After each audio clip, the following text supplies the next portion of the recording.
Bonjour à tous et à toutes, bienvenue au 4e épisode du balado Le long des bandes. Mon nom est Damien Larivière et je suis avec mon collaborateur de toujours, Léo Anctil. Bonjour tout le monde. Aujourd'hui, un épisode bien chargé qui vous attend. On va vous parler des Canadiens de Montréal qui sont au plus profond de la course des séries dans l'association Est de la LNH. Par la suite, on vous met au courant de l'actualité LNH en plus de vous discuter des rumeurs de l'heure. On va aussi faire un survol du cabinet des trophées maintenant qu'on a passé la barre des 50 matchs dans la Ligue nationale de hockey. La lutte est plus chaude que jamais, tandis que du côté de la NFL, on a obtenu les nominés cette semaine et on va déterminer qui seraient nos grands gagnants. Et finalement, on va conclure l'épisode avec un survol des finales de conférence de la NFL qui nous attendent dimanche après-midi. Donc Léo, tu comptais nous lancer du côté des Canadiens de Montréal. Oui, je vais commencer en parlant de la défaite face aux Sabres il y a quelques jours. Évidemment, on n'a pas besoin de faire un survol de tous les matchs qu'on a manqués, puisque si vous avez été à jour sur les réseaux sociaux, vous avez pu voir mes petites capsules vidéo que j'ai faites, qu'on a commencé. Mais oui, le dernier match face aux Sabres de Buffalo, c'est une autre défaite contre une équipe qui lutte avec les Canadiens pour la course au sommet de la division Atlantique. Ce soir, justement, le Canadien rejoue contre les Bruins de Boston, qui avaient battu la dernière fois qu'ils les avaient affrontés. Oui. Mais tu sais, des défaites contre le Lightning, les Red Wings, les Sabres, c'est vraiment des équipes qui sont au sommet de l'Atlantique. C'est des défaites que les Canadiens ne peuvent pas se permettre. Non, c'est très coûteux, en effet. Ils sont capables de battre, par exemple, les Sénateurs, peut-être les Maple Leafs, les équipes qui sont plus au bas du classement de la section Atlantique. Mais s'ils ne sont pas capables de battre, encore une fois, les meilleures équipes qui veulent terminer dans le top 3, ça va pas le faire pour les Canadiens. S'ils veulent, eux, terminer dans le top 3 et éviter de possiblement jouer contre peut-être une équipe en les Hurricanes ou peut-être les Capitals en fin de saison, dépendamment s'ils finissent dans le 4e as, les Canadiens. Donc. Oui, en effet, comme tu le mentionnais, les Canadiens ont connu quelques matchs plus difficiles récemment. Cette semaine, ça a été, comment je pourrais dire, un rendement en demi-teinte, alors qu'on a été en mesure de battre le Wild, et ça de façon convaincante. Mais deux jours plus tard, on s'est incliné face aux Sabres de Buffalo. Malgré tout, une performance qui aurait pu satisfaire les partisans du Canadien, mais on s'est buté au mur finlandais Ukko-Pekka Luukkonen. Et maintenant, les Canadiens présentent une fiche de 28 victoires, 16 défaites, ainsi que 7 défaites en prolongation, pour un total de 63 points, ce qui leur mérite le 3e rang de la division Atlantique. Mais t'en parlais, les Sabres de Buffalo et les Bruins de Boston leur soufflent présentement dans le coup, avec 2 points d'écart du côté des Sabres et 3 du côté des Bruins. C'est pas des matchs qu'on peut se permettre d'échapper face à nos rivaux de division.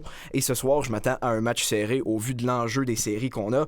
Le Canadien voudra rebondir après sa défaite. Les deux clés sont évidentes. On se doit de neutraliser les meilleures armes offensives des Bruins, notamment avec David Pastrnak et Morgan Geekie, et il faut percer la muraille Jeremy Swayman tôt dans le match, lui qui tente de récupérer sa confiance après avoir loué 6 buts face aux Stars mardi. Donc c'est certainement une belle fin de semaine d'action qui nous attend du côté de Montréal. Oui, et les Sabres, ils viennent tout juste de gagner. Là, en ce moment, il est 15h34, samedi 24 janvier, évidemment. Ils viennent tout juste de gagner, puis avec cette victoire, ils vont dépasser les Canadiens au 3e rang de la section Atlantique. Évidemment, on parle avant le match de ce soir face aux Bruins de Boston. Mais tout de même, avec le match de ce soir, les Canadiens vont avoir un match de plus. Et ils peuvent remonter au 3e rang de l'Atlantique. Mais ça commence à s'échauffer entre les Canadiens et les Sabres qui sont surprenants cette année. Oui. Les Canadiens sont maintenant 8e dans la Ligue nationale. C'est tout de même un excellent rendement. Puis on en demande pas plus.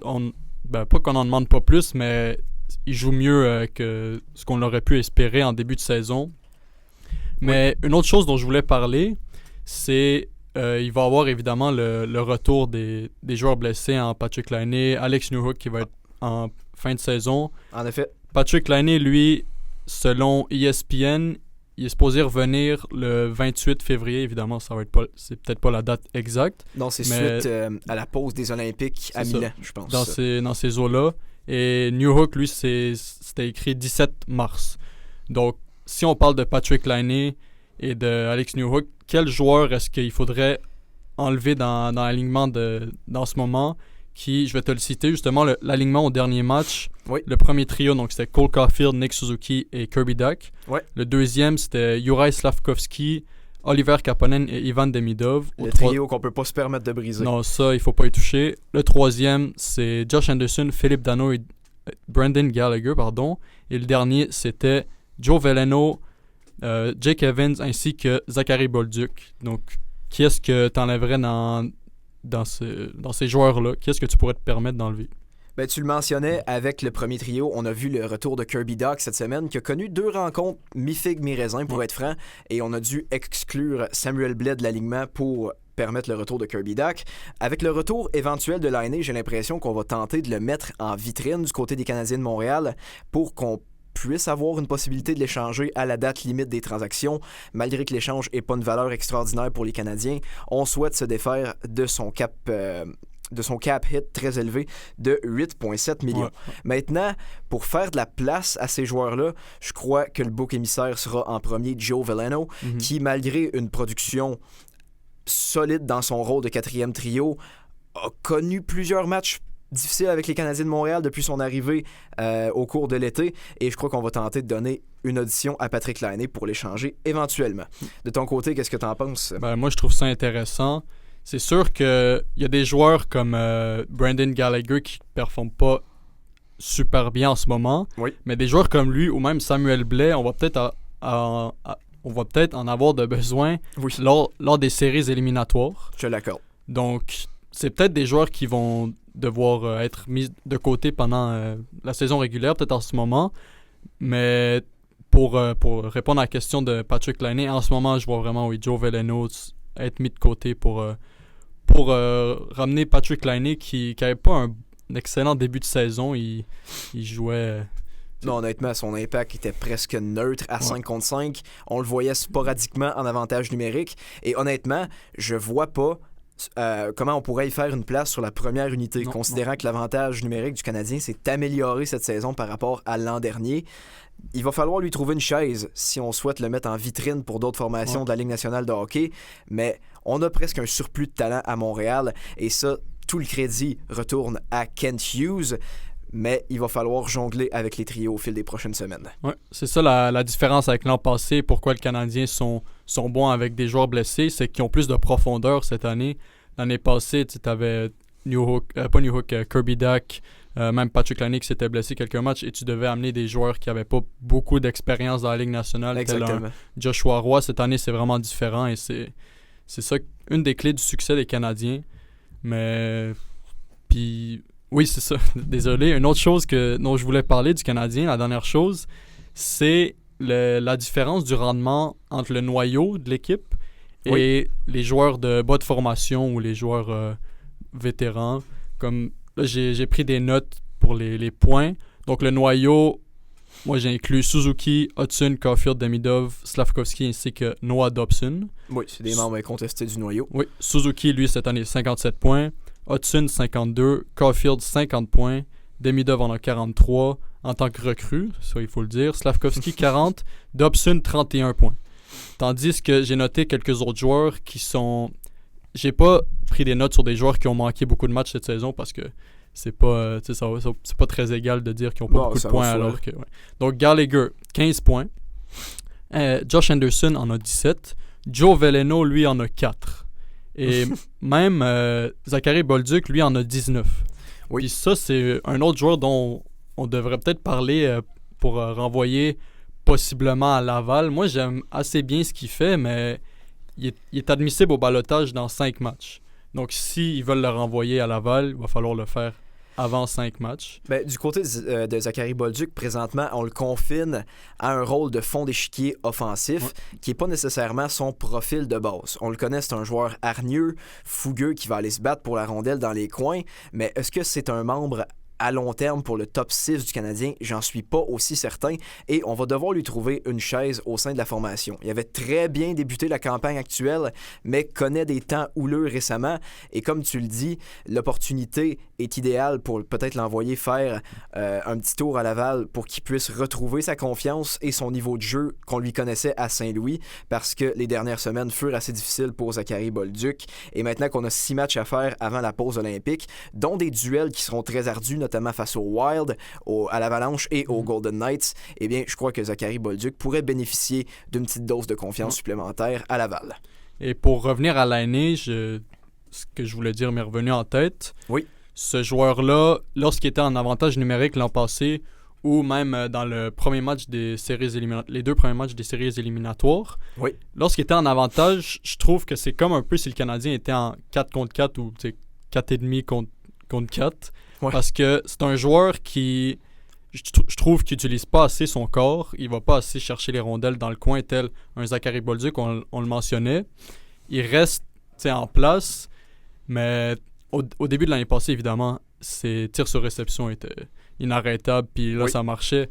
Mais les défensives s'y sont habituées au fil du temps. On le voyait de moins en moins efficace. À un certain point, les défensives sont en mesure de le neutraliser. Oui, ça a accordé une place supplémentaire à des joueurs tels Lane Hutson qui ont été en mesure de permuter avec les attaquants pour créer de l'imprévisibilité sur l'avantage numérique. Je considère pas que Patrick Laine est un besoin sur l'attaque à 5 du Canadien au moment où on se parle. Non. Puis on a vraiment vu une différence entre le match 1 et 2 et le match 3 dans les séries éliminatoires l'année passée. Oui. Le match 3, en fait, à partir du match 3, Patrick Laine n'était plus de l'alignement, il était mis de côté par blessure. Et il y a vraiment eu une différence lorsque Ivan Demidov a été inséré dans la première unité. Et ça aussi, c'est quelque chose que les Canadiens ne devraient pas toucher. Ça, avec la deuxième ligne, c'est vraiment la première ligne d'avantage numérique.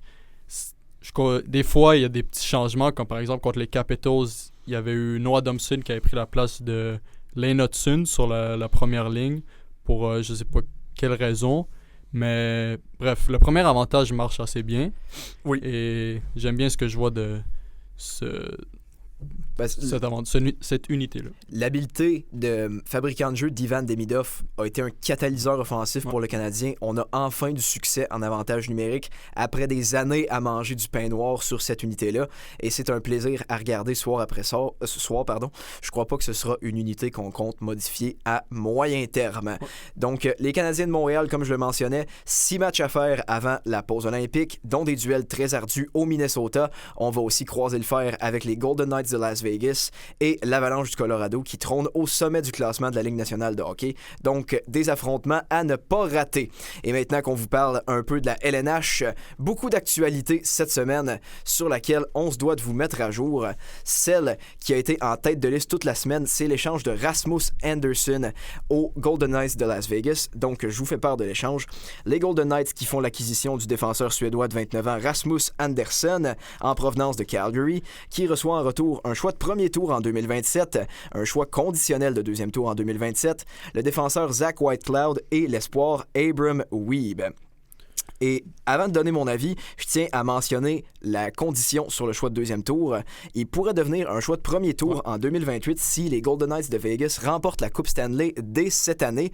Et ça permettrait aux Flames de Calgary de posséder 3 choix consécutifs de premier tour des Golden Knights, soit ceux de 2026 à 2028, grâce à l'échange de Noah Hanifin en mars 2024. Donc, Léo, quelles ont été tes premières pensées sur cet échange-là? Moi, je trouve ça remarquable que les Golden Knights arrivent à aller chercher des joueurs comme ça année après année. Ouais. Ils ont vraiment la mentalité de gagner maintenant et d'aller chercher la coupe à chaque année depuis qu'ils existent dans la Ligue nationale. Ouais. Puis, écoute, c'est une excellente acquisition. Rasmus Andersson, il produit quand même offensivement, surtout dans les dernières années. Puis ça ajoute de la robustesse en défense. Il y a 31 points en 49 matchs cette année. Donc, encore une fois, il va contribuer en offensive, en défense, pour la défense des Golden Knights.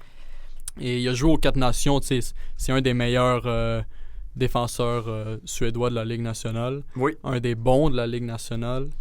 Et les Golden Knights peuvent se permettre son contrat qui va être terminé après cette année. Il est payé à 2,2 millions et il va être un agent libre sans compensation. Donc, reste à voir si les Golden Knights vont le re-signer ou qu'est-ce qui va se passer avec ça. Non, c'est ça exactement, parce que c'est une caractéristique très pertinente dans cet échange-là. Il n'y a pas de prolongation de contrat qui a été mise en place entre les deux équipes. Toutefois, selon Elliot Friedman de 32 Thoughts, toutes les équipes de la Ligue nationale semblent penser que Rasmus Andersson va prolonger avec les Golden Knights le 1er juillet. C'est une volonté qu'on sentait de son côté depuis des années. Il l'avait mentionné dans les médias au fil des dernières années à Calgary. Et personnellement, je crois que les deux équipes ont rempli des nécessités avec un échange comme celui-là. Les Golden Knights avaient clairement besoin d'un défenseur droitier qui était polyvalent, avec le départ d'Alex Pietrangelo sur la liste des blessés à long terme. Donc, on a certainement un remplacement de qualité avec Rasmus Andersson dans la formation. Tandis que du côté de Calgary, c'est du bon travail de se débarrasser d'un joueur qui allait devenir un agent libre cet été, comme tu le mentionnais, et d'aller chercher ce qu'on appelle des assets en retour. Et les deux choix qu'on a acquis du côté des Flames peuvent représenter une monnaie d'échange intéressante. Que ce soit pour sélectionner des joueurs qu'on apprécie lors des repêchages, tenter de s'avancer dans l'ordre de repêchage ou faire l'acquisition d'un jeune joueur qu'on souhaite greffer à notre noyau. Bref, les Flames disposent d'une belle malléabilité avec les outils qu'on est allé chercher et considérant qu'on suit le chemin d'une reconstruction avec Craig Conroy, je crois que c'était la décision à faire du côté des Flames. Ouais, c'est surtout ça qu'on va regarder, les choix repêchage pour le côté des Flames de Calgary, parce que les Golden Knights n'ont pas donné grand-chose, si on peut dire ça comme ça. Les choix qui ont été donnés vont probablement être des choix de fin de ronde. Oui, considérant le parcours en série des Golden Knights, on pourrait voir les choix reculer très loin en première ronde. Et deux défenseurs, un en Zach Whitecloud qui a 8 points en 49 matchs cette année, avec la même membrure, si je peux dire ça comme ça, que Rasmus Andersson. Rasmus Andersson, 6 pieds 1, 200 livres. Zach Whitecloud, 6 pieds 2, 210 livres. Donc, on remplace comme un défenseur avec un autre. Et Abraham Weeb, c'est un espoir repêché en 7e ronde. Il donne pas grand-chose. Non, exactement. Ça représentait pas nécessairement un espoir de premier plan. Excellent tu mentionnais travail. Zach Whitecloud. Ouais. Je crois que ça pourrait se révéler une monnaie d'échange intéressante du côté des Flames, considérant qu'on suit la trajectoire d'une reconstruction. Zach Whitecloud, qui a un contrat que plusieurs équipes pourraient se permettre d'ajouter à leur formation, si je peux le dire comme ça. Zach Whitecloud, qui évidemment est un défenseur droitier qu'on pourrait facilement greffer à une troisième paire pour plusieurs équipes qui aspirent à la Coupe Stanley cette saison. Je pense notamment aux Stars de Dallas qui seraient intéressés. Ce fut un besoin de cette formation-là pour des années et on n'a toujours pas trouvé la solution magique. Donc Zach Whitecloud qui pourrait se révéler un candidat de choix.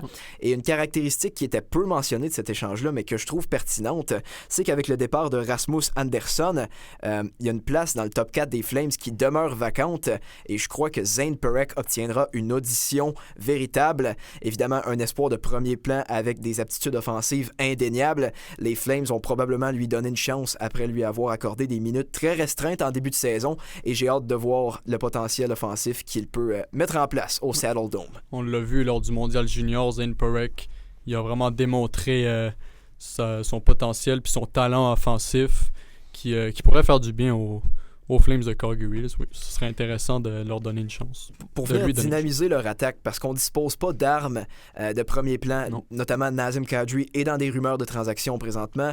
Jonathan Huberdeau, son étoile, a grandement pâli au cours des dernières années et je crois qu'un game changer comme Zane Perek pourrait apporter un vent de fraîcheur en Alberta. Ouais. Donc, c'est pas le seul échange qu'on a vu cette semaine, alors que les Sharks de San Jose ont fait l'acquisition de l'attaquant Kiefer Sherwood des Canucks de Vancouver en retour des 2 choix à venir de deuxième tour des Sharks de San Jose, soit en 2026 et en 2027, en plus du défenseur Cole Clayton.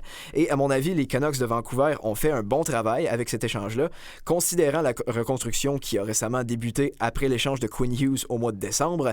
Eh bien, ça faisait tout le sens du monde d'échanger un agent libre au terme de la saison actuelle, surtout avec un contrat d'uniquement 1,5 million. À peu près toutes les équipes de la Ligue nationale de hockey étaient en mesure de greffer ce contrat-là à leur alignement. Et un peu comme Calgary, Vancouver dispose maintenant d'une multitude de choix et peuvent les utiliser pour plusieurs finalité, si je peux le dire comme ça, notamment sélectionner des joueurs ou faire l'acquisition d'un jeune qu'on souhaite ajouter au noyau. Bref, Vancouver dispose d'une belle marge de manœuvre et considérant qu'on amorce une reconstruction, c'était le move à faire, si je peux le dire comme ça. Qu'est-ce que t'en penses? Ben moi, je trouve ça assez étrange du côté des Sharks d'aller chercher un joueur qui va être un agent libre sans compensation après cette année en donnant des choix de deuxième ronde qui vont peut-être avoir besoin. Évidemment, les Sharks ont un assez bon noyau et peuvent regarder vers l'avance, peuvent se dire de quoi cette équipe-là va advenir. Mais un joueur de 30 ans, parce que on va se le dire, les Sharks vont pas gagner la coupe cette année. Ils vont peut-être même pas faire les séries. En ce moment, ils sont en position de les faire. Ils sont 3e dans leur division. Mais écoute, je sais pas s'ils vont re-signer Sherwood. Si oui, évidemment, il va demander plus qu'1,5 million.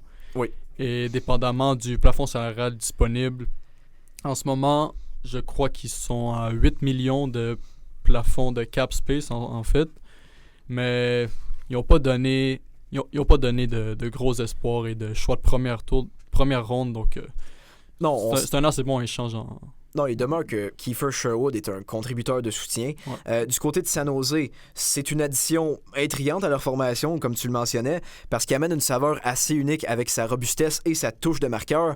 Mais tu le disais, c'est un agent libre au terme de cette saison. Et selon les rumeurs de David Pagnotta qu'on a vu cette semaine, Kiefer Sherwood aimerait prolonger avec une équipe pour les 4 à 5 prochaines années, en plus d'une valeur annuelle de 5 à 6 millions. Il demeure que c'est un contrat assez faramineux pour un joueur qui va célébrer ses 31 bougies au mois de mars et qui joue avec un style de jeu extrêmement taxant sur le corps, notamment tel un Travis Konechny ou un Brendan Gallagher. Donc, j'ai hâte de voir. Du côté de San Jose, on n'avait pas nécessairement besoin des 2 choix de deuxième tour quand on considère la banque d'espoir bien remplie et la jeunesse à San Jose avec Macklin Celebrini, William Eklund, Will Smith et j'en passe. Mais Kiefer Sherwood, c'est une addition que j'aurais adoré pour les Sharks s'ils étaient vraiment des aspirants à la Coupe Stanley. Au moment où on se parle, ils sont dans la 2e place du carré d'as. Ils affronteraient l'Avalanche du Colorado si les séries débutaient aujourd'hui. Et malgré que Macklin Celebrini soit un joueur au talent exceptionnel, je vois pas les Sharks amener cette série-là à plus de 5 matchs. Donc, hâte de voir la prolongation que Sherwood sera en mesure d'obtenir. Est-ce que ce sera avec les Sharks? On le verra bien. Mais certainement un fit intriguant du côté de San Jose. Et surtout que c'est un joueur ce type de joueur-là, la plupart du temps, ça va probablement être la meilleure saison de sa carrière cette année. Il y a 17 buts en 44 matchs. Oui. Tu l'as dit, avec un style de jeu très demandant sur son corps. Il va probablement pas garder cette production, surtout que les 5 premières années de sa carrière, il a eu 14 buts. L'année passée, il en a eu 19. Il va probablement dépasser ce plateau-là cette année. Mais c'est pas un joueur qui va avoir des saisons comme ça pour le restant de sa carrière, donc ça va être intéressant de voir ça. Mais écoute, c'est un assez bon échange des deux côtés, surtout les Canucks qui amorcent très bien leur reconstruction, selon moi. Et du côté de Kiefer Sherwood, on a débuté la saison sur les chapeaux de roue, avait 9 buts à ses 12 premiers matchs. Maintenant, on considère qu'il y en a 8 dans ses 32 dernières rencontres. Évidemment, le rythme par match a connu une sérieuse diminution et j'ai hâte de voir comment il peut s'insérer dans l'alignement des Sharks et s'ils peuvent parvenir au tournoi printanier au terme de la saison régulière. Donc, c'était les 2 échanges qu'on a vus cette semaine, mais maintenant, on a plusieurs rumeurs à discuter, notamment celle des Rangers de New York. Puisque la semaine dernière, le directeur général des Rangers, Chris Drury, a envoyé une lettre ouverte aux partisans, disant que l'équipe allait bientôt amorcer une réorganisation ou, comme on le dit si bien en anglais, un retool. Il a aussi affirmé dans cette lettre-là que ça pourrait signifier le départ éventuel de joueurs qui ont apporté de grands moments à la franchise des Rangers de New York. Et là, on pense immédiatement à Artemi Panarin. On a appris un peu plus tard dans l'après-midi du vendredi 16 janvier par Elliot Friedman qu'Artemi Panarin ne se verra pas octroyé de prolongation de contrat le 1er juillet par les Rangers de New York, ce qui garantit presque un échange d'ici la date limite des transactions. Comment est-ce que tu entrevois ces rumeurs-là, Léo? Ben, déjà, il faut parler de son contrat. Donc, c'est 11,6 millions et pour la 3e fois aujourd'hui, c'est un autre joueur qui, après cette saison, c'est un agent libre sans compensation. Oui. Donc, il va falloir qu'il aille dans une équipe qui a le plafond disponible et je pense qu'il va falloir qu'il aille dans une équipe qui veut gagner cette année. Une équipe va pas se permettre, comme si on prend l'exemple des Canadiens. Les Canadiens vont pas se permettre de prendre un joueur qui coûte 11,6 millions pour ne pas gagner la Coupe cette année. Donc, ça va être comme, je veux pas dire, mettons un gaspillage de plafond salarial.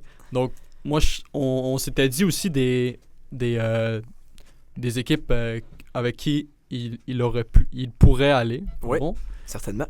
Moi, j'ai mis les Stars et les Capitals. Toi, vas-y, dis-moi ce que Qui t'a mis et Intéressant. pourquoi? En première place, j'avais les Panthers de la Floride, puisqu'on nous a informé un petit peu plus tôt dans la semaine qu'Artemi Panarin aurait un certain intérêt à jouer sous le chaud soleil floridien. Évidemment, du côté des Panthers, il faudrait jongler avec de nombreux contrats, parce qu'il nous manque une marge de presque 4 millions pour accueillir l'ailier russe. Mais on connaît Bill Zito, c'est un magicien en soi, et s'il souhaite vraiment faire l'acquisition de Panarin, eh bien, il y parviendra. Sinon, j'avais noté les Sabres de Buffalo, les Red Wings de Détroit, l'Avalanche du Colorado et les Hurricanes de la Caroline. Okay. Ben écoute, on pourrait dire qu'il va aller au Golden Knights, puisque apparemment tout le monde va au Golden Knights maintenant. Eh bien, du côté de Panarin, une chose que je tenais à dire, c'est que son contrat actuel est greffé d'une clause de non-mouvement. Okay. Donc, Panarin est en quelque sorte libre de sa destinée et selon les tractions qu'on a entendues au sein de la Ligue nationale de hockey cette semaine, Artemi Panarin ne serait pas fervent de bouger 2 fois. Donc, il aimerait avoir une prolongation de contrat en même temps que son échange pour pas avoir à changer d'équipe à 2 reprises rendu au 1er juillet. Donc là, évidemment, il faut penser aux équipes qui ont une certaine marge de manœuvre sous le plafond salarial pour l'accueillir. Donc, sur ça, ce sera certainement un cirque entre les directeurs généraux de la Ligue nationale de hockey. Mais je pense que les Stars sont un des bons candidats. Avec ses gains sur la liste des blessés à long terme, ça met un trou dans leur top 6. Et écoute, Panarin, il serait mis avec Rantanen, Robertson, Wyatt Johnston, Ince et Matt Duchene. Les Stars deviendraient de sérieux aspirants et pourraient vraiment donner du fil à retordre à l'Avalanche du Colorado. Penses-tu que c'est l'équipe qui est le plus probable où il pourrait aller? Pour moi, ça demeure un prétendant secondaire dans les Panarin sweepstakes, si je peux le dire comme ça, parce que du côté des Stars, notre marge de manœuvre au niveau salarial est extrêmement limitée. Oui, c'est vrai. Parce que Artemi Panarin, malgré qu'on retienne 50% de son contrat du côté des Rangers de New York, le total demeure de 5,8 millions. Et du côté des Stars, il faudrait jongler avec la masse salariale, probablement en envoyant Ilya Lyubushkin du côté de New York. Évidemment, Artemi Panarin serait une addition incroyable pour cette équipe des Stars, mais ça demeure que c'est pas une priorité. L'échange de Rasmus Andersson du côté de Vegas a été un coup de massue pour Jim Nill. Je le mentionnais un peu plus tôt dans l'épisode. On a besoin d'un défenseur droit et c'est une nécessité criante depuis des années maintenant du côté du Texas. Donc, je crois que Jim Nill va se révéler patient. A pas remporté 3 titres consécutifs de directeur général de l'année pour rien. Donc, s'il souhaite vraiment se saisir de Panarin, eh bien, il le fera. Mais je crois que ce sera plus proche de la date limite des transactions. Neil a exprimé cette semaine vouloir attendre après la pause olympique pour faire des transactions. Ça, c'est intéressant. Et finalement, pour conclure notre tour d'actualité LNH, on a eu des nouvelles en provenance de l'équipe olympique américaine, alors que le directeur général Bill Guérin a annoncé la sélection du défenseur Jackson Lecombe des Ducks d'Anaheim pour remplacer Seth Jones, qui s'est blessé un peu plus tôt dans le mois de janvier. Qu'est-ce que tu penses de cette sélection-là? Ben, en voyant que Seth Jones était blessé, j'aurais pu penser qu'il aurait pu aller vouloir chercher un joueur avec le même calibre, avec la même stature, si on peut dire ça comme ça. Fait que je pensais à John Carlson. Carlson, lui, est 6 pieds 3, 220 livres. Seth Jones, lui, est 6 pieds 4, 213 livres. Et Jackson Lecombe, 6 pieds 2, 208 livres. Donc, c'est sûr que John Carlson, son calibre ressemble plus à celui de Seth Jones. Ouais. Et surtout que Jackson Lecombe, si on parle de potentiel je veux dire de défenseur avec un talent pur, c'était pas le meilleur défenseur disponible j'ai l'idée de qui tu vas me parler. Chez les Américains. Évidemment, on peut parler de Lane Hutson, qui est le 3e meilleur pointeur chez les défenseurs dans la Ligue cette année, le 2e meilleur pointeur chez les défenseurs américains. Ouais. Mais évidemment, les États-Unis ne veulent pas deux Quinn Hughes ou 2 joueurs avec le même style de jeu dans leur équipe. Mais encore une fois, on l'a vu dans le match justement canadien Wild. Lorsque les 2 joueurs étaient sur la glace, ça amène beaucoup d'électricité, beaucoup d'explosivité plutôt.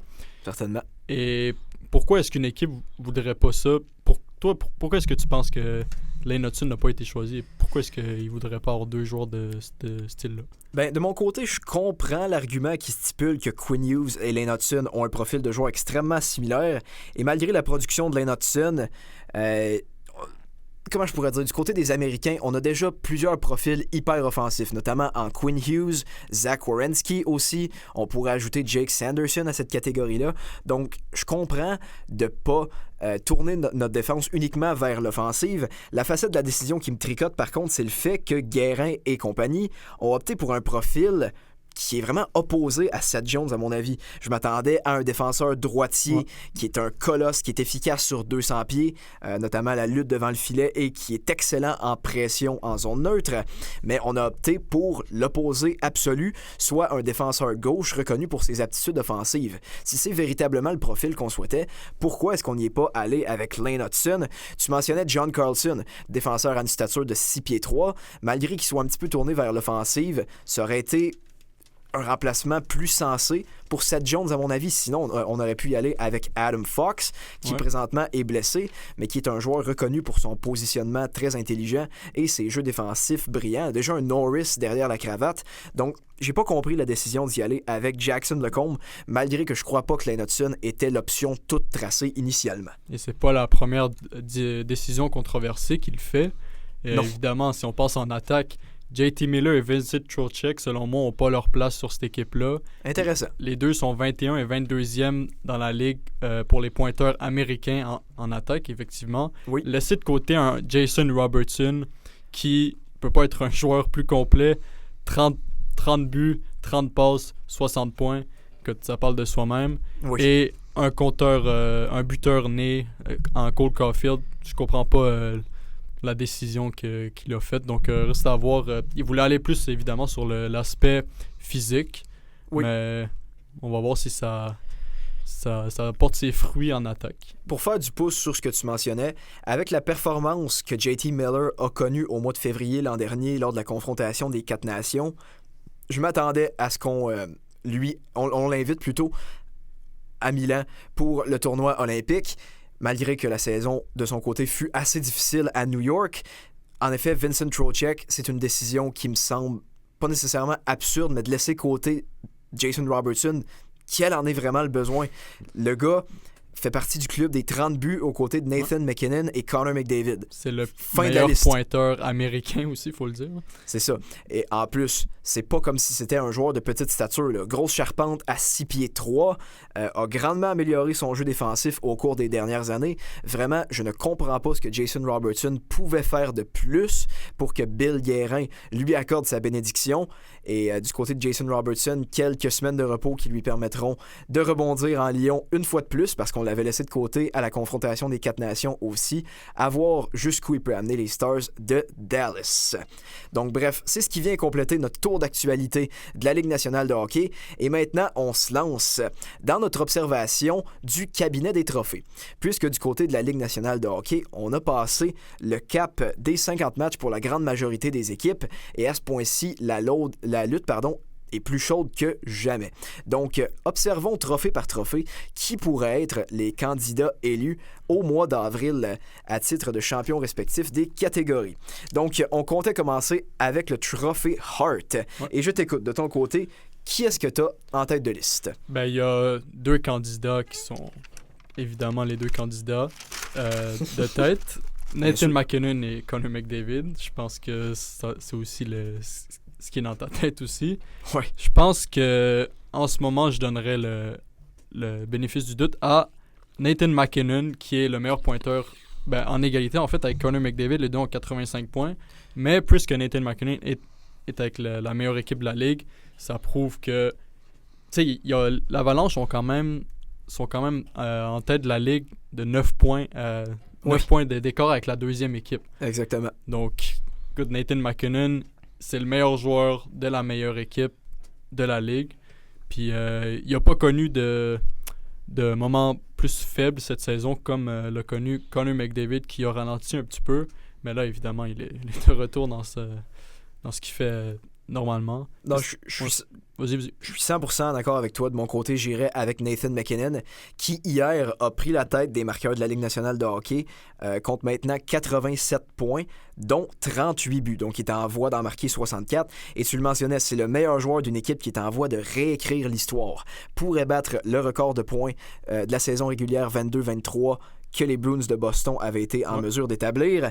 Et malgré des saisons incroyables du côté de Connor McDavid et aussi de Macklin Celebrini, à 19 ans chez les Sharks, est véritablement en train de transformer cette formation-là, eh bien, leurs équipes ne connaissent pas le même succès. Après tout, l'Avalanche va potentiellement réécrire l'histoire et c'est majoritairement grâce à Nathan MacKinnon. C'est pourquoi je le choisirais pour le Heart cette saison. Maintenant, du côté du trophée Norris, la course demeure serrée entre plusieurs joueurs. De mon côté, ma sélection personnelle serait Zach Werenski.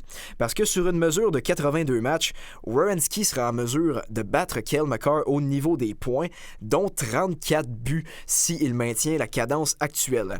Et tu le mentionnais tantôt, l'Avalanche est première au classement par 9 points, tandis que du côté des Blue Jackets de Columbus, on est 25e au classement général. D'avoir un défenseur aussi efficace que Zach Werenski, qui joue 27 minutes par match, qui est le corps arrière de l'avantage numérique et qui a une production aussi relevée, eh bien, à mon avis, ça mérite un trophée Norris. Au début de la saison, il semblait que Cale Makar serait en mesure de l'emporter pour une deuxième année consécutive. On le sentait partir au loin et Zach Werenski l'a rattrapé avec une détermination impressionnante et ce serait ma sélection personnelle. Ben, c'est intéressant. Werenski, lui, c'est sa deuxième année consécutive qu'il produit comme il fait cette année. Oui. Par contre, je pense que Cale Makar est le candidat pour le gagner cette année à cause du facteur déterminant de l'équipe. Effectivement, l'Avalanche, on l'a dit, 9 points devant dans la Ligue.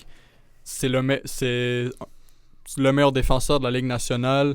Puis il est pas petit, Cale Makar. Là. Il a une bonne membrure. Puis écoute, comment il joue, c'est un défenseur parfait que que n'importe quelle équipe veut. Je comprends ton point que Zach Werenski, évidemment, si il parvient à faire plus de points que Cale Makar, là, la question va se reposer. Mais selon moi, c'est vraiment Makar qui a les devants pour l'instant. Et là, ça mène à l'ouverture d'une autre question. Est-ce que le trophée Norris est véritablement remis au meilleur défenseur de la Ligue nationale de hockey ou au meilleur producteur uniquement? Eh bien, la question se pose. Mais du côté des Blue Jackets, je le mentionnais, on trône au bas-fond du classement présentement et Zach Werenski a été la seule raison, à mon avis, pourquoi on trône pas encore plus bas. Parce que les Blue Jackets ont connu une réduction de production très importante par rapport à la saison dernière, si bien qu'on a renvoyé l'entraîneur Dean Evason le lundi 12 janvier pour laisser place à Rick Bowness. Donc du côté de Columbus, la saison a été un calvaire, mais malgré tout, dans notre ciel très noir, on a de la lumière en Zach Werenski. Selon moi, devrait être considéré pour le Heart en plus du Norris. Et selon moi, je le vois vraiment prendre les devants. Mais on le sait, les électeurs ont un certain biais envers Cale Makar. Et j'ai hâte de voir le résultat une fois la barre des 82 matchs terminée. C'est vrai que la saison est vraiment pas finie. Du côté du Vezina, à mon avis, on a une lutte à 3 têtes entre Andrei Vasilevskiy, Ilya Sorokin et Logan Thompson. Ouais. De ton côté, avec qui es-tu allé? En ce moment, je pense que je le donnerais à Andrei Vasilevskiy, qui a 22 victoires avec Lightning de Tampa Bay, qui est premier dans l'Atlantique. Sans Victor Hedman aussi, il faut le noter. Oui. Il y a vraiment eu des ressurgences de Radish et de J.J. Moser, pardon. Oui, qui s'est mérité une jolie prolongation de contrat au mois de décembre, d'ailleurs. Oui. Vasilevskiy, je l'ai dit, 22 victoires, 916 de pourcentage d'arrêt. Et son nombre de buts alloués par match est un peu plus de 2 buts alloués par match. Donc, écoute, c'est des excellentes statistiques. Mais je vois le point de Ilya Sorokin qui, évidemment, les Highlanders, qui l'auraient imaginé qui aurait été deuxième dans la métropolitaine, si je ne me trompe pas.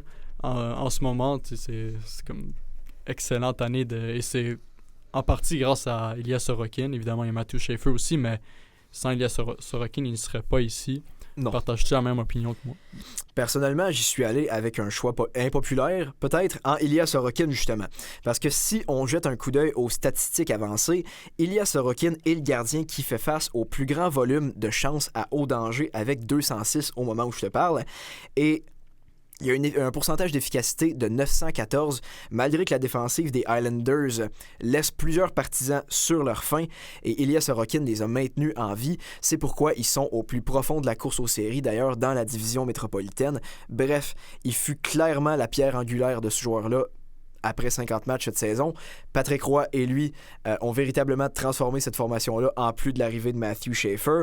Et j'ai hâte de voir jusqu'où il peut mener les Islanders cette année. Donc Sorokin est mon choix, malgré que les statistiques soient peut-être un petit peu moins étincelantes que celles d'Andrei Vasilevski, car le Lightning connaît une autre campagne à tout casser. Du côté des Islanders, les statistiques sont peut-être un peu moins sexy, mais Ilya Sorokin passe le test visuel haut la main. Je pense que si on aurait parlé de ce trophée-là en début de saison, on l'aurait donné à Logan Thompson. Sans l'ombre d'un doute. Qui connaissait tout un début de saison, mais il a ralenti un peu. Évidemment, il maintient des statistiques excellentes, mais écoute. Du côté des Caps, la formation en entier a ralenti, surtout en termes de production offensive. Évidemment, on se doutait bien qu'Alex Ovechkin serait peut-être pas en mesure de répliquer sa production phénoménale de l'an dernier. Jacob Chychrun a très bien débuté. Ces temps-ci, connaît des matchs coup-ci, coup-ça. Et voilà. Sinon, pour les Capitals, on le savait, on avait besoin d'un attaquant de premier plan et c'est un besoin qu'on n'a pas adressé au fil des 12 derniers mois. Qui sait, peut-être est-ce qu'il pourrait être dans la course à Artemi Panarin, on le verra bien, mais du côté des Caps, on tente de se sortir la tête de l'eau parce qu'au moment où on se parle, eh bien, on ne figure pas dans le portrait des séries et ce sera certainement intéressant à suivre. C'est tout de même une des équipes que personne ne veut affronter en série. Écoute, on l'a vu l'année passée, ils sont tellement robustes, sont tellement physiques. Ils ont vraiment le portrait d'une équipe de série, surtout avec les moins de pénalités qui sont appelées en série et il y a plus de robustesse. Donc, les équipes doivent faire appel à des joueurs qui ont moins le calibre d'un superstar. Donc, ouais, parce que du côté de Washington, on dispose d'une formation qui est remplie de papier sablé tout au long de l'échiquier offensif. Même chose du côté de la brigade défensive. Et du côté des Caps, si on est en mesure de se qualifier pour le bal printanier, probablement que ce sera par la porte d'en arrière, soit la deuxième place des équipes repêchées.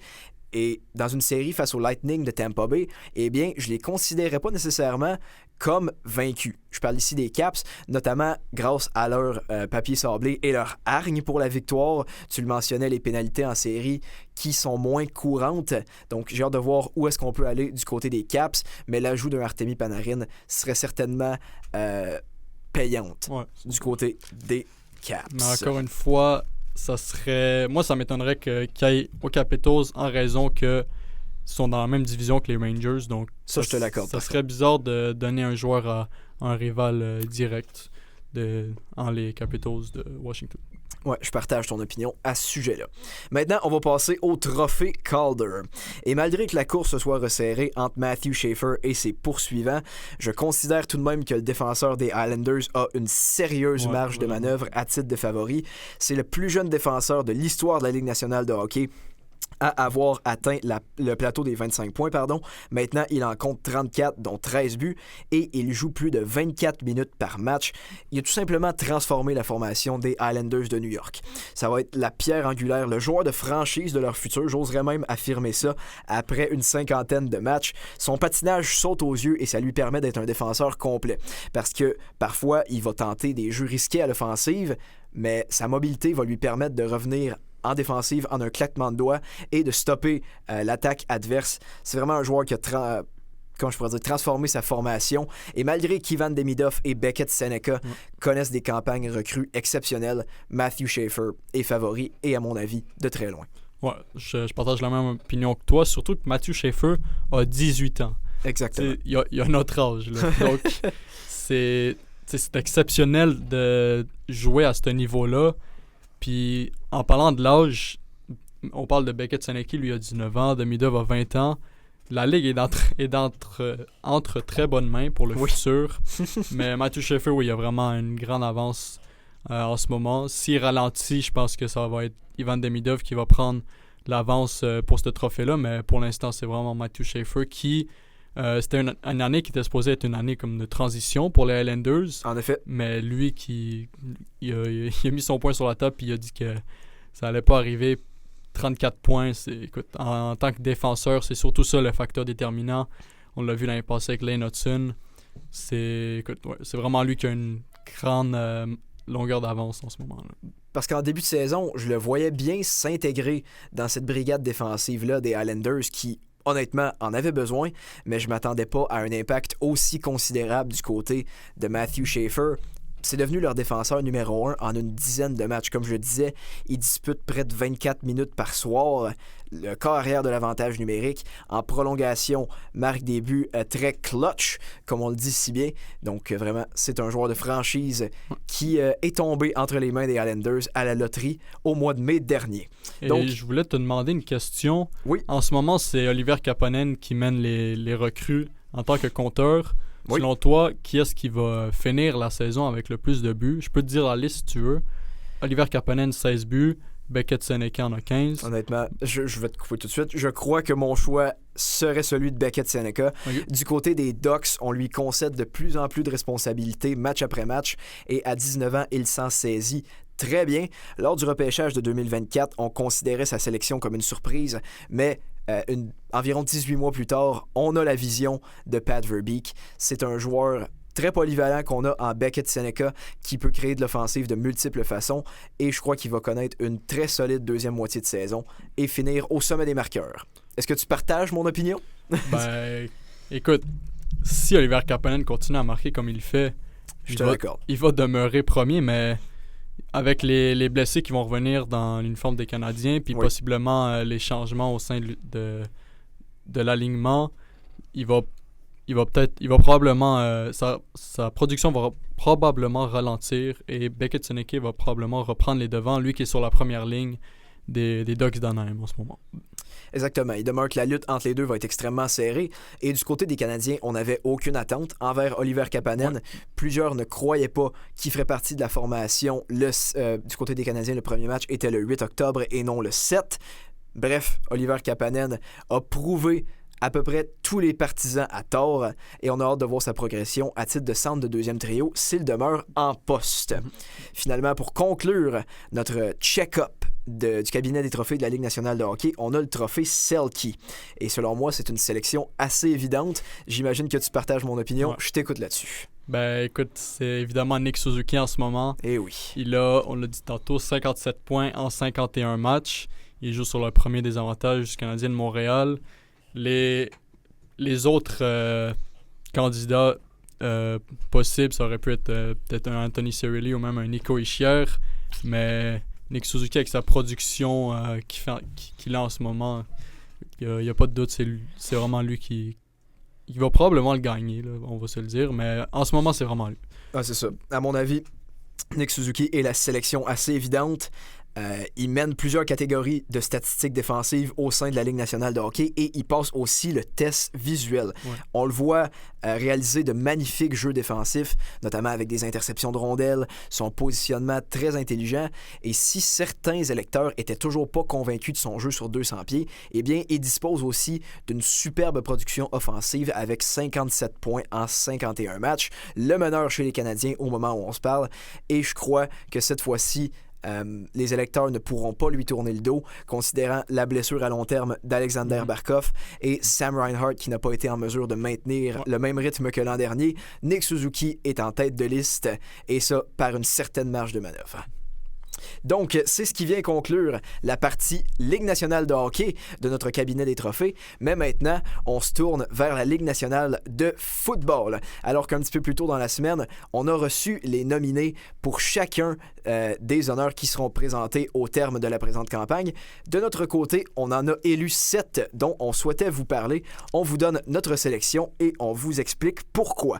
Donc, on va y aller avec notre fameux format 3-2-1 est mentionné, notre lauréat du trophée.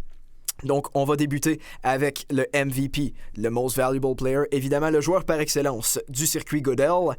3, 2, 1, Matthew Stafford.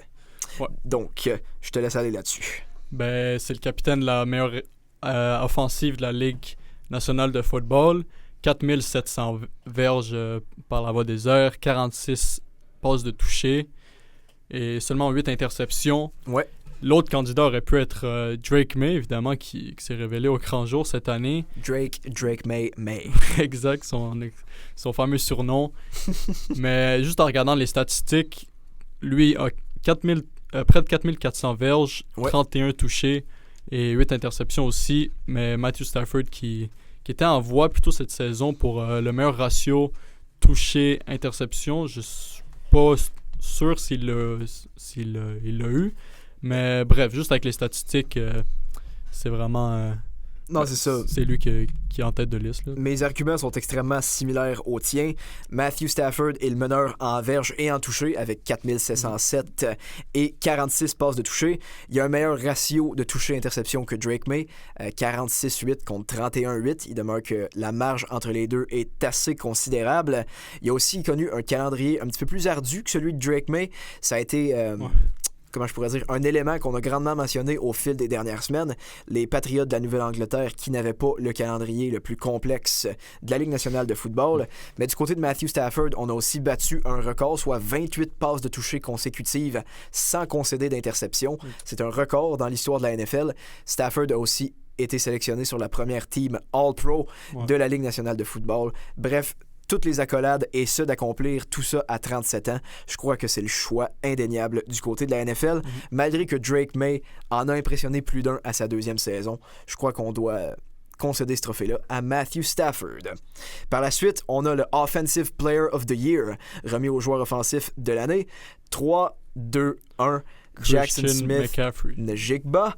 Donc, de mon côté, j'y suis allé avec le receveur des Seahawks de Seattle, qui est le meneur en termes de verges par la passe cette saison et la pierre angulaire d'une équipe qui a terminé la saison avec une fiche de 14-3. C'est aussi le meneur en réception pour des jeux de 10 verges et plus avec 79 et des jeux de 40 verges et plus avec 8. Bref, il a transformé cette offensive-là des Seahawks, il l'a revigoré avec l'arrivée de Sam Darnold. Comme je le disais, il mène la ligue en verges par la passe avec 1793 et malgré que sa compétition en Christian McCaffrey qui est à sélection et Puka Nacua lui souffle dans le cou, je crois que Jackson Smith Njigba en a fait suffisamment pour se sauver avec l'honneur du Offensive Player of the Year. Ouais, il a eu une des meilleures saisons en tant que receveur dans l'histoire de la NFL. Il a terminé 8e dans l'histoire, en fait, pour le nombre de verges avec 1793. Ouais.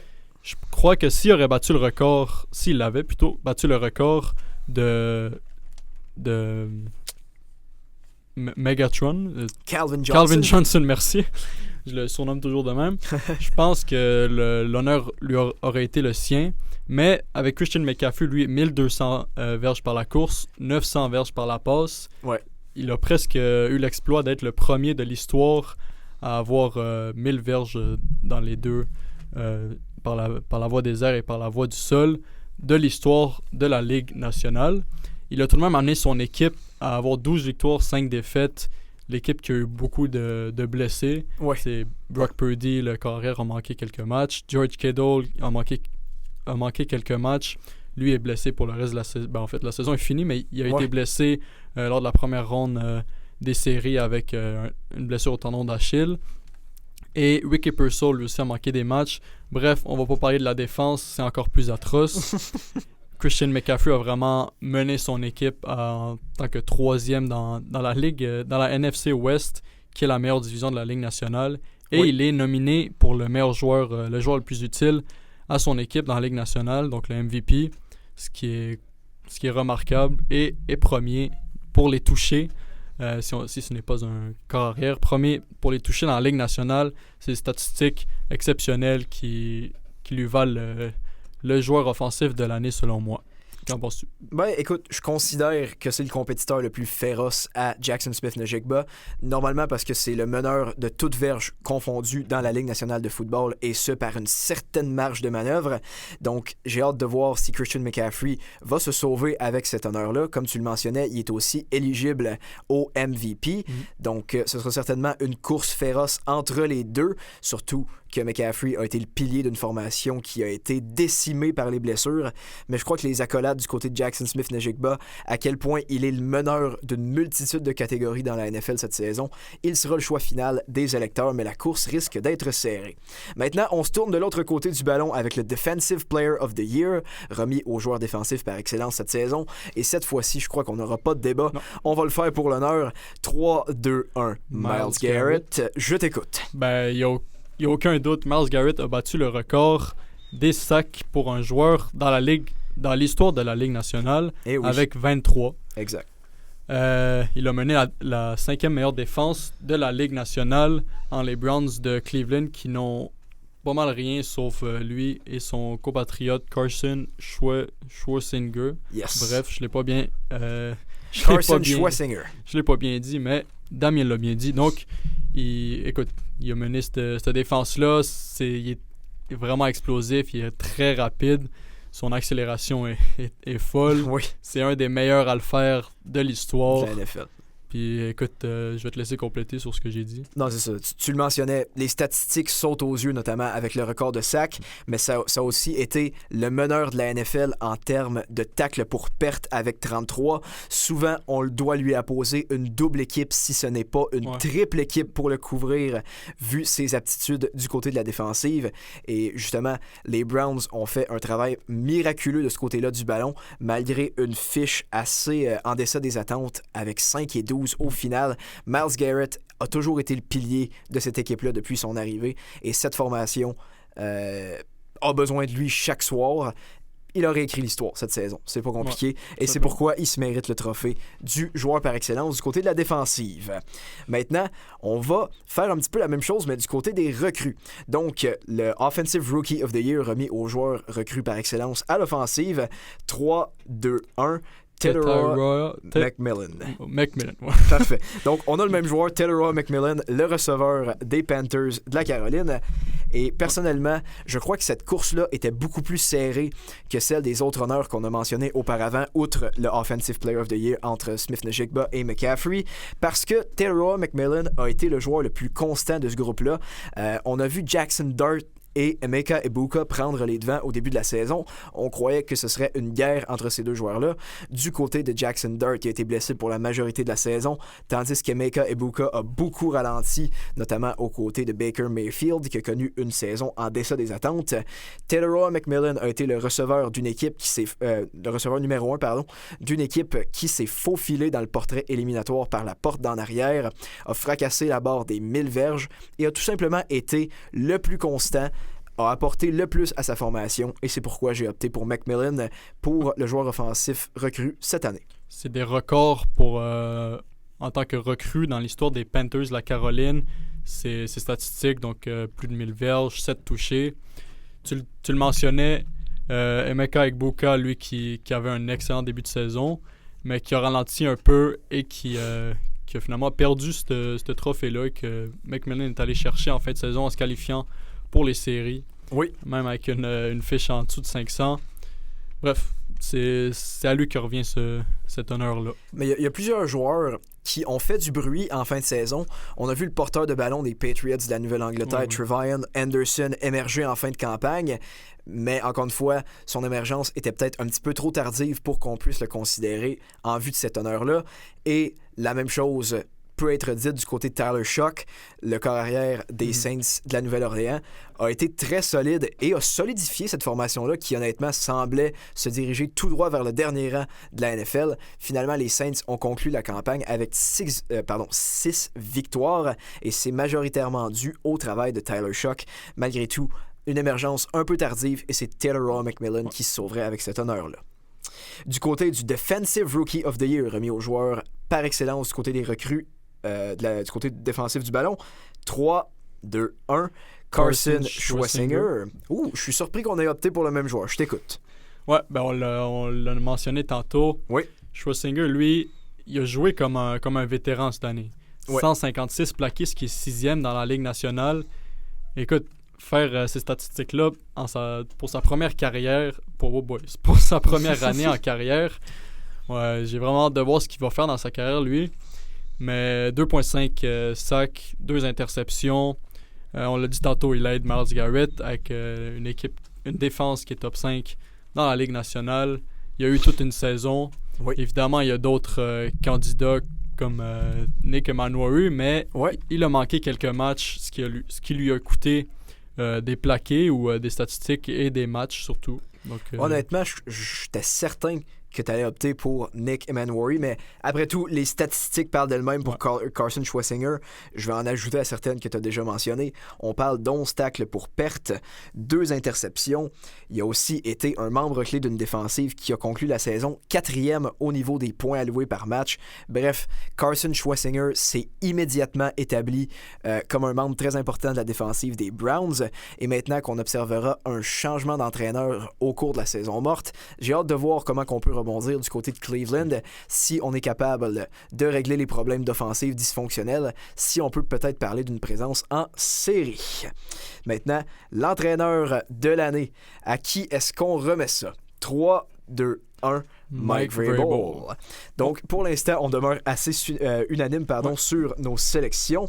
Du côté de Mike Vrabel, a transformé l'alignement des Patriots de la Nouvelle-Angleterre. En une saison. Leur a permis de passer d'une fiche de 4-13 au cours de la campagne 2024 à une fiche de 14-3 cette saison. Donc, on a été en mesure d'accumuler 10 victoires supplémentaires. Son travail au niveau de la défensive a été exceptionnel et on le voit présentement au cours des séries éliminatoires de la NFL. On a été en mesure de neutraliser plusieurs offensives tout de même assez dangereuses, notamment celle des Chargers. Du côté des Texans, on était assez amochés. Mais bref, les Patriots ont fait du travail exceptionnel cette saison et c'est majoritairement dû à Mike Vrabel qui les a amenés jusque-là. Oui, ben c'est Bill Belichick qui avait laissé une équipe assez amochée à Mike Vrabel, qui a réussi à transformer cette équipe-là en une saison, comme tu l'as dit. Il a amené un corps arrière en Drake May en lice pour le MVP, oui. Une défense qui est dans le top 10, une attaque qui est dans le top 3. Écoute, je pense qu'il n'y a pas de doute là-dessus et que Mike Vrabel, c'est à lui que vient cet honneur-là. Et tu l'as dit, de 4 victoires, 13 défaites à 14 victoires, 3 défaites. Oui, il y a eu beaucoup de matchs contre des équipes pas très bonnes, mais c'est tout de même une bonne fiche de 14-3 et c'est tout de même les favoris pour se rendre au Super Bowl cette année. Donc, il n'y a rien à dire là-dessus. Parce qu'avec l'arrivée de Stephon Diggs et de Morgan Moses au cours de la saison morte, on s'attendait à ce que les Patriots élèvent leur jeu d'un cran, peut-être se faufiler par la porte d'en arrière au niveau des séries éliminatoires de la NFL, peut-être avec une fiche de 9-8 par exemple, mais finalement, on a prouvé à tort tous les experts et tous les amateurs de la Ligue nationale de football avec une fiche exceptionnelle de 14-3. Et au moment où on se parle, ils sont encore en vie dans le portrait éliminatoire en ayant vaincu de très bonnes formations. Et c'est pourquoi on a opté pour Mike Vrabel, je le pense bien. Donc finalement, il nous reste un honneur, celui du Comeback Player of the Year, soit le joueur ayant effectué un rebondissement de production cette saison. Et je crois que cette fois-ci, l'honneur est unanime. 3, 2, 1, Christian McCaffrey. Pardon? Oui, Christian McCaffrey, pardon. Okay, je me suis trompé de ligne. Là. Ah, ok, certainement.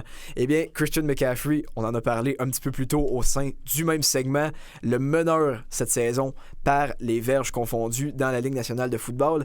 L'an dernier, sa saison avait été amenuisée par les blessures, a dû subir plusieurs traitements à l'international et il est revenu en force. Du côté de Christian McCaffrey, a maintenant passé le cap des 30 ans. On ne s'attendait pas à ce qu'il soit en mesure de rebondir de façon aussi éclatante, mais les 49ers ont misé sur lui toute la campagne, notamment à cause des blessures qui ont décimé leur formation et il a répondu à l'appel, les a menés à une fiche de 12-5. Maintenant que leur campagne éliminatoire est complète, on peut le dire, Christian McCaffrey a été leur meilleur joueur cette saison.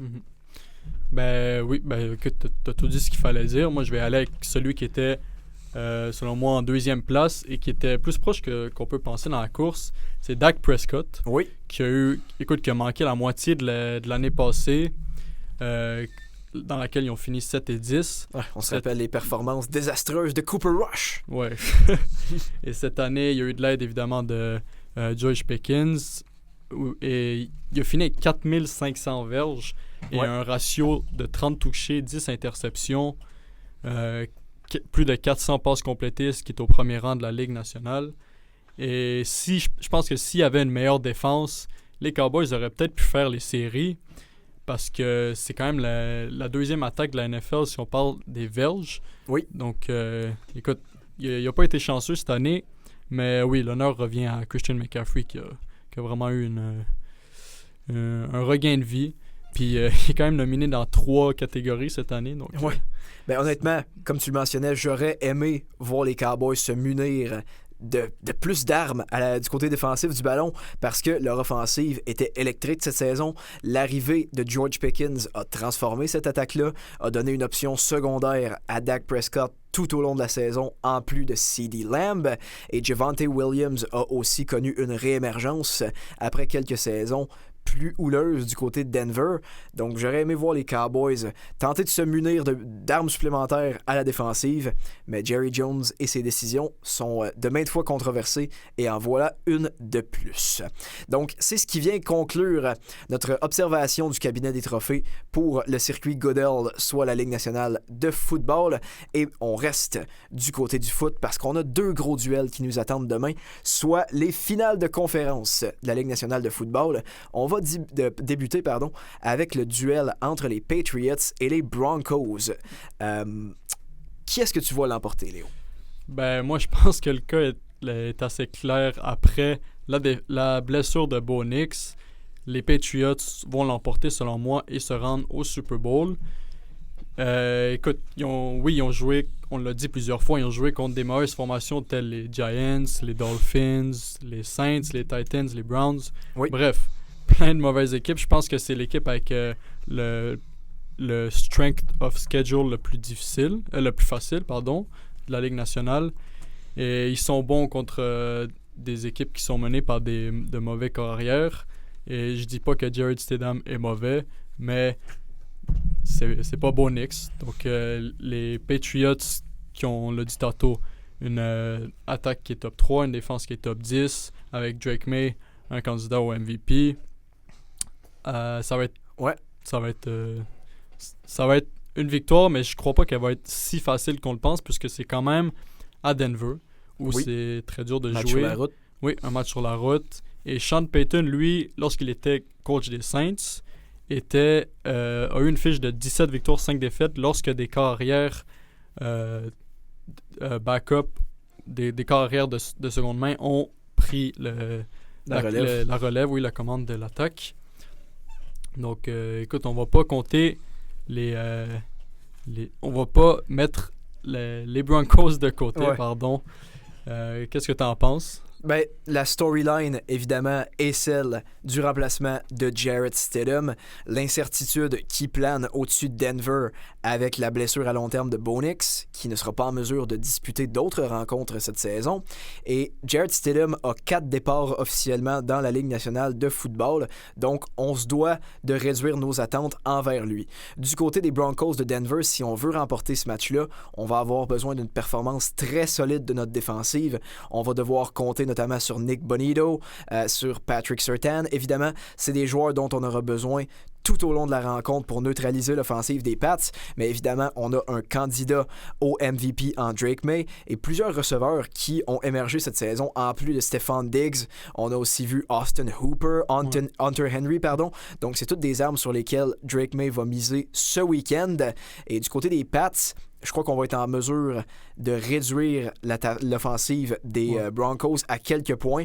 On l'a vu face aux Texans et aux Chargers. Du très beau travail de leur part. Et sans Bo Nix, évidemment, le firepower de Denver qui est quelque peu réduit, à moins que Courtland Sutton sorte quelque peu de sa coquille. Il a connu un match très difficile face aux Bills la semaine dernière. Je crois que les Patriots vont être en mesure de l'emporter et avancer du côté du Super Bowl. Et leur excellente attaque au sol avec le duo Anderson-Stevenson va...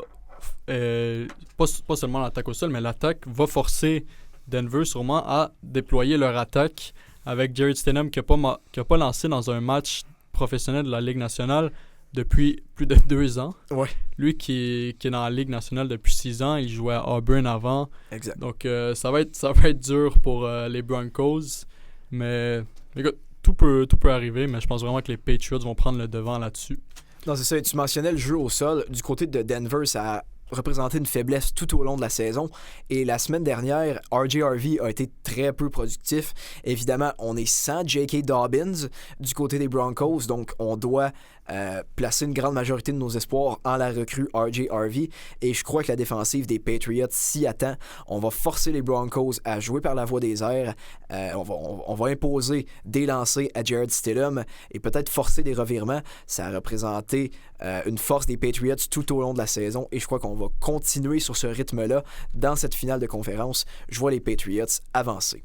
D'autres choses à ajouter sur ce match-là? Non, je pense qu'on peut passer au match le plus intéressant de la fin de semaine. En effet, on a le duel tant attendu, le duel de la NFC West, deux équipes qui se détestent mutuellement.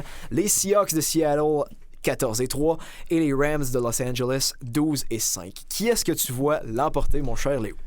Écoute, je l'ai dit depuis le début, depuis que le portrait des séries était fait, oui. Personne ne peut battre la défense des Seahawks, qui se surnomme même The Dark Side. Écoute, c'est la défense de Mike McDonald, qui lui était un coordonnateur défensif. Auparavant chez les Ravens. Oui, aux Ravens. En effet. Qui était une défense similaire à celle des Seahawks, donc la meilleure de la Ligue nationale. Les Seahawks ont Jackson Smith-Njigba, qui est un candidat au joueur offensif de l'année. Oui. On Sam Darnold, qui a prouvé récemment qu'il est capable, finalement, de jouer dans des matchs importants, comparativement à l'année passée avec les Vikings. Ben, on l'a vu. Les Seahawks qui ont lessivé les 49ers la semaine dernière, le match était officiellement terminé après 13 secondes si on considère les points qui se sont marqués, considérant que Rashid Shaheed a inscrit un touché sur un retour de beauté et que le match s'est conclu 41-6. Donc, vous pouvez mener vos calculs à la maison, mais les Seahawks qui ont imposé leur volonté sur les 49ers et Darnold qui s'est établi comme un corps arrière en mesure de performer à la hauteur de son talent une fois le tournoi éliminatoire commencé. Ouais, c'est ça, il montre qu'il peut gagner des matchs importants. Ouais. Les Seahawks, par contre, ne vont pas avoir Zach Charbonnet. Oui, et ça, c'est un facteur très important. Qui est-ce qui va le remplacer? Mais je sais que Kenneth Walker a eu un excellent match la fin de semaine passée avec 116 verges, 3 touchés et 6,1 verges par course, ce qui est un excellent ratio. La course des Seahawks, c'est comme ouverte dans les dernières semaines. Oui. C'est comme montré au grand jour. Donc, s'ils sont capables en plus de leur attaque électrique avec Jackson Smith-Njigba, AJ Barner, Cooper Kupp, Rashid Shaheed, évidemment. Ouais. Je pense qu'ils vont pouvoir surmonter la meilleure attaque de la Ligue en les Rams de Sean McVay. Ouais, c'est ça, parce que tu le mentionnais, Clint Kubiak devra miser sur Kenneth Walker, et ça énormément. Avec le départ de Zach Charbonnet, qui est justement blessé au moment où on se parle, eh bien, on perd un aspect de robustesse. Un porteur de ballon qui est en mesure de se faufiler au travers des défensives, tandis que du côté de Kenneth Walker, on a un joueur qui est vraiment élusif, qui est en mesure de se débarrasser des défenseurs avec des feintes. Toutefois, on va l'attendre de pied ferme du côté des Rams, et on va probablement forcer Sam Darnold à utiliser la voie des airs à outrance. Évidemment, il mise sur de très belles munitions en Jackson Smith-Njigba, meneur de la Ligue en verge par la passe cette saison. On a aussi Cooper Kupp qui œuvre régulièrement à titre de bloqueur. Rashid Shaheed qui est un receveur explosif. On a aussi une autre munition en AJ Barner. Bref, c'est pas les options qui manquent pour Sam Darnold. Lui qui est quand même ennuyé par une blessure au moment où on se parle, mais rien qui, selon moi, devrait l'empêcher de jouer. Imagines-tu un Super Bowl Drew Lock, Jared Stidham? Ce serait tout de même assez ridicule, merci. Mais je vois les Seahawks s'en sortir. Du côté des Rams, par contre, on a beaucoup de firepower à l'attaque. Évidemment, selon moi, le MVP en Matthew Stafford. On a aussi un des meilleurs receveurs de la Ligue nationale de football, Puka Nacua, Devante Adams, le porteur Kyren Williams. 1250 verges cette année, c'est excellent. Là. Selon moi, les deux offensives s'équivalent presque. L'écart est vraiment au niveau de la défensive et c'est là que je crois que les Seahawks vont l'emporter. Dans les moments importants au quatrième quart, on aura droit à un duel très serré, mais c'est dans ces moments-là que ça compte et je crois que Seattle aura le dessus.